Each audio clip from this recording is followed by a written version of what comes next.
নমস্কার দর্শক। পেয়ারা গাছে পর্যাপ্ত পরিমাণে ফুল এসেছে, তারপরও পাতাগুলো পুড়ে যাচ্ছে। এখন প্রশ্ন হলো, এখন যদি পাতা পোড়ার সমস্যা থাকে, তবে এখন যে গাছে ফুলগুলো রয়েছে এই সমস্ত ফুলগুলো থেকে কি ফল হবে, বা আমরা কি ভালো পরিমাণে ফলন পাবো? তো আসুন ছোট্ট একটি ভিডিওতে দেখে নেই। এই সময় যদি পাতা পুড়তে শুরু করে, ব্যবস্থা কিভাবে গ্রহণ করব, কিভাবে সমস্যাকে কমিয়ে নিয়ে আসবো, বাম্পার পরিমাণে ফলন। দর্শক, এই যে অবস্থা, এই অবস্থাতে কিন্তু গাছকে আমরা রিপোর্ট করতে পারবো না, কারণ আমরা সকলেই জেনে গিয়েছি পাতা পড়ে শিকড়ের সমস্যায়। আর ফুল থাকা অবস্থায় যদি গাছ রিপোর্ট করি, ফুলগুলো ঝরে যাবে, ফলগুলো ঝরে যাবে, ফলন কিন্তু হবে না। কিন্তু এই অবস্থাতেও কিন্তু পাতা পোড়ার সমস্যা কমিয়ে নিয়ে আসতে পারবো। তাই আমাদের প্রধানত 2 থেকে 3টি উপাদান এখন ব্যবহার করতে হবে। তবে ধীরে ধীরে নতুন পাতা গজাতে শুরু করবে, ফুলের কোনো ক্ষতি হবে না, ফলের কোনো ক্ষতি হবে না। প্রথম উপাদানটি হচ্ছে একটি ভালো মানের কৃমিনাশক।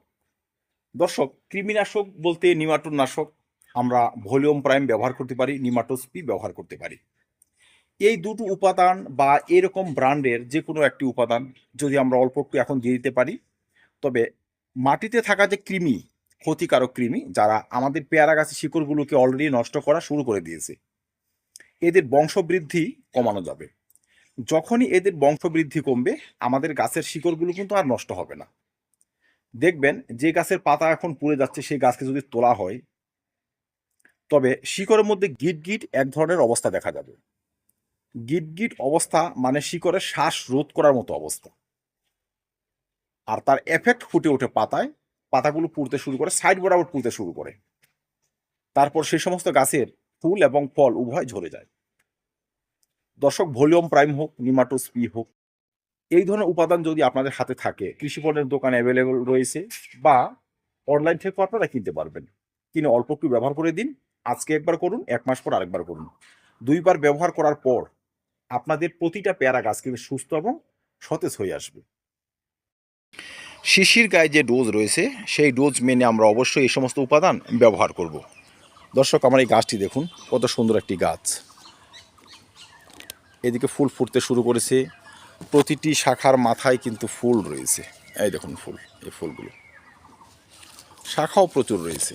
আমি গাছটির পুলিং করেছিলাম। এই দেখুন, এখান থেকে কাটা আছে। তো এই যে ফুল, এই যে ফুল, প্রতিটি ডগার মধ্যে কিন্তু ফুল।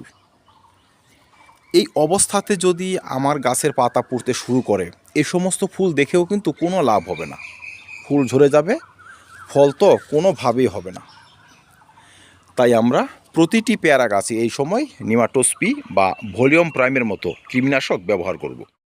2 নম্বরে হচ্ছে আমরা আরেকটি জিনিস ব্যবহার করতে পারি, সেটি হচ্ছে জৈব ছত্রাকনাশক, ট্রাইকোডার্মা।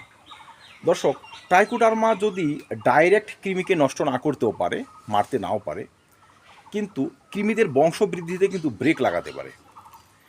মাটিতে থাকা কৃমি যখন বংশবৃদ্ধির জন্য ডিম পারবে, আমাদের ব্যবহৃত উপকারী ছত্রাক সে সমস্ত ডিমকে কিন্তু নষ্ট করে দেবে। মানে কৃমিদের বংশবৃদ্ধি ধীরে ধীরে কমতে শুরু করবে।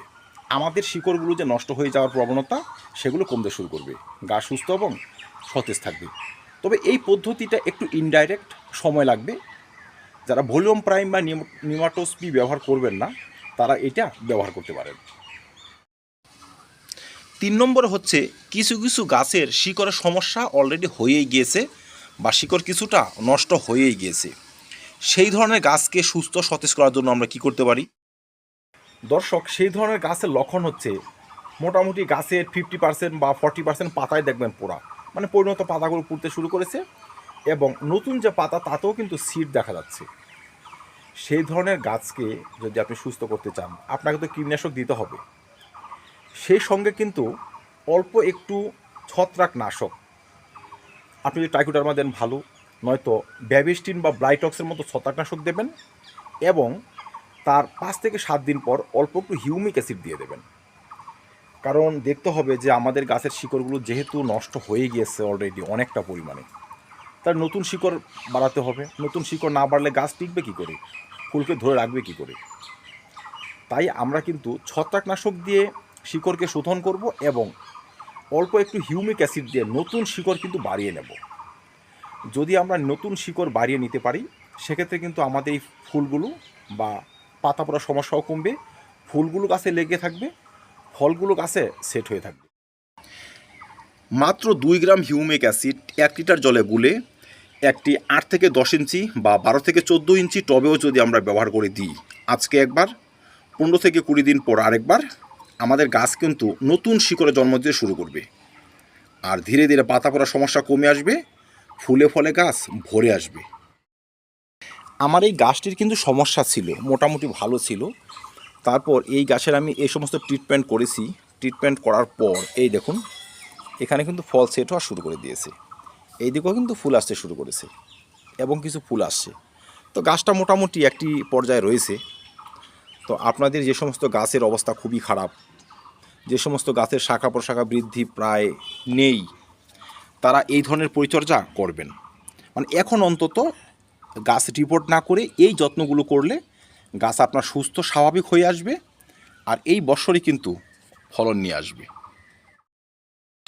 বহু ক্ষেত্রে পেয়ারা গাছে ডাইব্যাক চলে আসে, অ্যানথ্রাকনোজ চলে আসে, তাদের কারণেও কিন্তু পাতা পুড়ে যায়।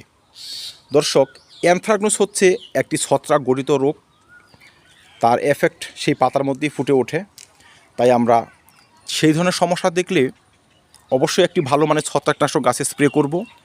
ফুল যদি না ফুটে থাকে আপনি এখানে এমিস্টার টপ ব্যবহার করতে পারবেন, বা ম্যানকোজেব কার্বনডাজিম ছত্রাকনাশকও স্প্রে করতে পারবেন। মানে যে কোনো একটি ছত্রাকনাশক স্প্রে করে দেবেন, সঙ্গে একটা কীটনাশক।